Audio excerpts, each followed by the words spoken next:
ګرانو لیدونکو السلام علیکم. دغه انځور چې تاسو یې د موبایل پر سکرین ګوري ډیر له خوند، کلتور او له مینې څخه ډک دی او خلکو یې په اړه بیلابیل نظرونه په ټولنیزو رسنیو کې ورکړي دي. دا چې خلکو یې او مشهورو خلکو لیکوالانو یې په اړه څه ویلي دي په همدغه ویډیو کې راسره کتلی شئ. د پخواني ولسمشر حامد کرزي او د سولې مصالحې شورا مشر عبدالله یو عکس نن په ټولنیزو رسنیو کې خپریږي چې خلک یې ډیره ستاینه کوي. دغه عکس چې لومړی د عبدالله په فیسبوک پاڼه خپور شو، له هغه وروسته یې خلک خپروي او هر څوک پرې تبصرې کوي. حامد کرزي نن د سولې مصالحې شورا مشر عبدالله مبارکۍ ته ورغلی دی چې حامد کرزي په توشکه بر ناست دی او عبدالله یې مخې ته ناست دی. د دې عکس ستاینه له دې امله کیږي چې د افغانانو د میلمه پالنې روایتي کلتور ته پکې نغوته شوې ده، ځکه د افغانانو کور ته چې کله میلمه ورشي نو میلمه په توشک جیګ ناست وي او کوربه یې مخې ته ناست وي تر څو خدمت یې وکړي. د رویال اسد په نوم یو فیسبوکي کاروونکي لیکلي دي د ډاکټر عبدالله دا کړنه مې ډیره خوښه شوه.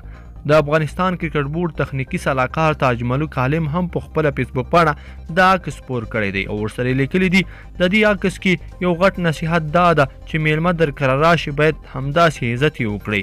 موږ خو له میلمه سره بر ناست یو. ډاکټر عبدالله ډیر خاکساره سړی دی. د حکمت الله درانی په نوم یو فیسبوک کاروونکي لیکلي با هم چې قدر زیبا هستیم دا عکس ډیر له خوند، کلتور او مینې څخه ډک دی. د شمشاد تلویزیون د سیاسي خپرونو کوربه میرویس تانکزي هم د عکس خپور کړی دی او ورسره لیکلي دي چې پر فیسبوک د دغې انځور ډیر هرکلی شوی دی.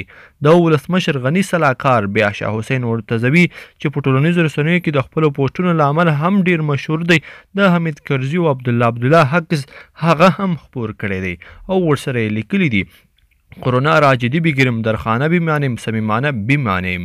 لیکوال او سیاسي شنونکي عصمت حقانی هم یاد عکس په خپل ټویټر خپور کړی دی او ورسره یې لیکلي دي افغاني اخلاق، افغاني ښکلا، افغاني جامې، افغاني عمارت او بالاخره د افغان وطن د مالکیت ادرس. هو دا تصویر د افغان پیژندنې یو لوی مضمون دی چې په پوهنتونونو کې نه لوستل کیږي، خو د افغاني وطن په هره کیږدۍ کې صفت شته دی. درنو لیدونکو په دې هیله چې دغه ویډیو به مو راسره تر پایه پورې لیدلی وي. که مو دغه ویډیو خوښه شوې ویډیو لایک کړئ، د سره مو زموږ د یوټیوب چینل هم د تازه معلوماتو لپاره، تازه خبرونو لپاره در سره حتما سبسکرایب کړئ. تر بلې ویډیو پورې ښه وخت.